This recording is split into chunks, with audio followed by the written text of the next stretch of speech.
सहारा।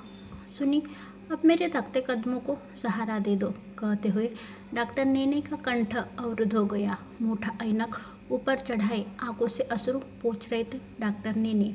क्या आपने अभी तक शादी नहीं की? पूछते हुए सुनी काँप रही थी कि एक पल को हरे होते हुए उसके सपने को कहीं एक पल में ही फिर से न सूख जाना पड़े।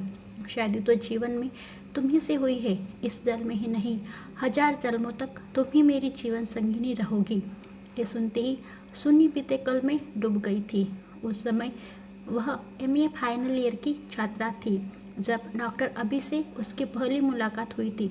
दर्शन शास्त्र की छात्रा, पिता की इकलौती संतान, माँ का साया बचपन में ही उठ गया था। घर का पूरा काम और अध्ययन, परीक्षाएं नज़दीक आ रही थी और वह बीमार पड़ गई थी। बुखार उतर ही नहीं रहा था। पिता हरिलाल बहुत चिंतित थे। वह सुन्नी को सरकारी अस्पताल ले गए थे। सुन्नी बड़बड़ाई जा रही थी, मुझे पेपर देने हैं। उसके पापा गिड़गिड़ाते हुए डॉक्टर के कदमों पर गिर पड़े थे।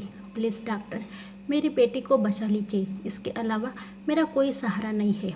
डॉक्टर नेने ने सादी आवाज़ में कहा, चिंता की कोई बात नहीं है, बुखार है, उतर जाएगा। डॉक्टर की दिन रात की देखरेख से सचमुच ही बुखार उतर गया था।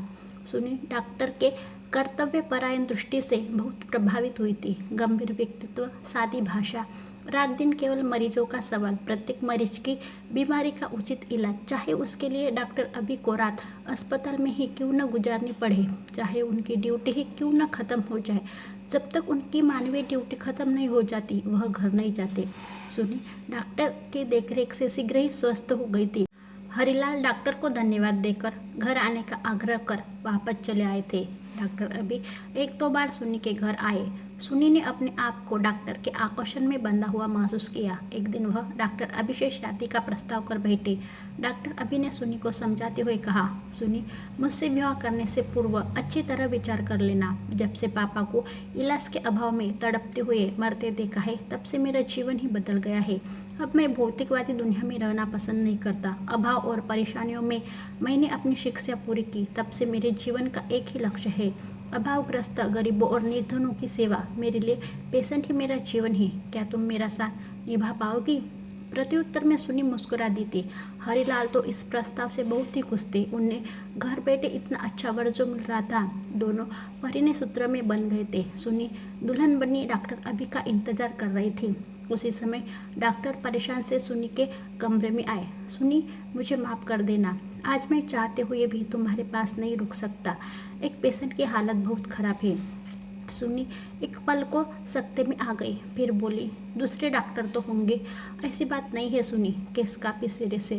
दूसरे डॉक्टर अकेले उस केस को हैंडल नहीं कर सकते। तुम जानती ही हो, मैं किसी के आंसू नहीं देख सकता। पेशेंट की माँ दरवाजे पर बेहोश सी पड़ी है, मैं जा रहा हूँ।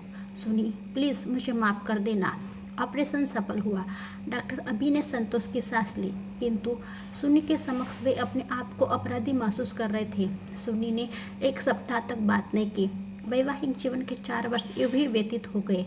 डॉक्टर ने अपनी हॉस्पिटल में व्यस्त, सुबह से शाम तक मरीजों की लंबी कतारें। प्रत्येक मरीज डॉक्टर नेने को दिखाने के प्रयास में रहता। अन्य डॉक्टर मरीजों को शीघ्रता से निपटाते और अपनी ड्यूटी समाप्त होते ही घर आ जाते। हाँ, यदि उन्हें कोई बंगले पर दिखाने जाता तो फीस लेकर अवश्य तन्मयता से देखते।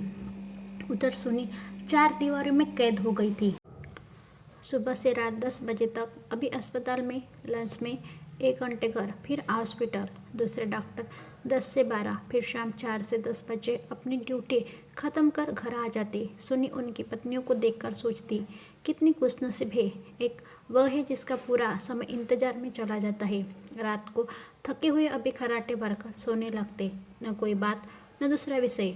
जब कोई बात करो तो पेशेंट की बात लेकर बैठ जाते। रात की ड्यूटी समाप्त होने पर डॉक्टर नेने चौंकते हुए आए। जानती हो सुनी, आज हमारा एक प्रयोग सफल हो गया है। एक बच्चे का ऑपरेशन करके आ रहा हूँ। सच में किसी बच्चे की ज़िंदगी बचाना कितना अच्छा लगता है। सुनी एक पल को चौंक उठी। सुनो अभी, यदि मैं भी माँ बन जाऊँ तो कितना अच्छा रहे। तुम्हारा इंतजार करते करते बहुत उब जाती हूँ। बच्चा? हाँ, क्यों नहीं, कोई प्यारा सा बच्चा गोद ले लेते हैं। सुनी, इस देश में कितने बच्चे ऐसे हैं जिनका कोई नहीं है। अनाथ बच्चे को गोद लेने से उसे माँ पिता मिल जाएंगे और हमें बच्चा। अपना बच्चा पैदा करके क्यों इस देश की जनसंख्या में एक की और वृद्धि की जाए। है ना सुनी, तुम्हारा दिमाग तो ठीक है ना अभी। जब हमारा बच्चा हो सकता है तो हम दूसरे का बच्चा गोद क्यों ले। एक सर्जन इतना बड़ा फिलोसोफर हो सकता है, ये मैं सोच भी नहीं सकती। दरअसल किताबों में लिखा अच्छा लगता है, जीवन में उतारा नहीं जा सकता। अभी अगर मुझे पता होता कि तुम्हारा जिंदगी जीने का ढंग यह है तो मैं कभी तुमसे शादी नहीं करती। अरे अभी क्या हुआ, हंसते हुए डॉक्टर नेने बोले। अभी तो हम दोनों का बच्चा भी नहीं हुआ। जो कोई परेशानी रास्ते में आए, हाँ ज़रूर करूँगी दूसरी शादी। सुबकते हुए सुनी बोली। उठाया सूटकेस और अपने पापा के पास चल दी। सुनी के जाने के पश्चात डॉक्टर नेने अपने मरीजों में खोते चले गए। सुबह 5 बजे उठना, व्यायाम, टहलना, अध्ययन और नई नई दवाओं के बारे में प्रयोग। उनके पेशेंट किस तरह से कितनी जल्दी अच्छे हो सकते हैं, इसका ख्याल। जीवन के 40 वर्ष में उन्हें ऑल इंडिया इंस्टीट्यूट में सर्विस मिल गई। अब तो उनको ज़िंदगी में सांस लेने की भी फुर्सत न थी। सुनी ने बच्चों के स्कूल में सर्विस कर ली। हरिलाल अक्सर समझाते, किंतु सुनी का एक ही उत्तर रहता, पापा उन्हें जब हमारी ज़रूरत नहीं तो हम ही क्यों जाए। वे पुत्री की चिंता में हार्ट पेशेंट हो गए। वह अपनी पत्नी को बहुत प्यार करते थे। 25 वर्ष की उम्र में सुनी के जन्म लेते ही उनकी पत्नी का स्वर्गवास हो गया था। तब से वो एकाकी जीवन व्यतीत कर रहे थे। सुनी को किसी प्रकार का कोई कष्ट न पहुँचे इसलिए उन्होंने दूसरी शादी नहीं की थी। किंतु जब सुनी अभी को छोड़कर आ गई तब से वे मन ही मन टूटने लगे थे। जब उन्हें हृदय रोग का दूसरा दौरा पड़ा तो सुनी बहुत घबरा गई। पापा अगर आपको कुछ हो गया तो मैं किसके सहारे जीऊँगी, कहते हुए सुनी रो पड़ी।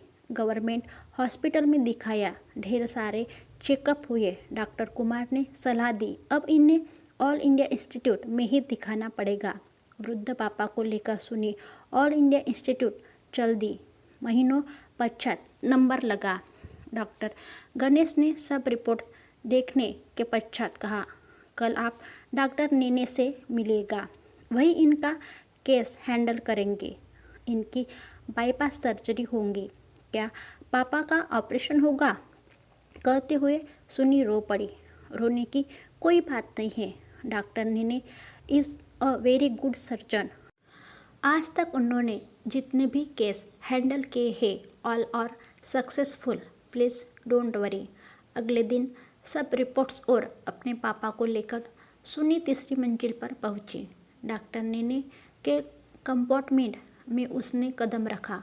ऐनक ऊपर चढ़ाए हुए, बड़ी हुई दाढ़ी, सफ़ेद बाल देखकर एक पल को सुनी चौंकी। क्या ये अभी है?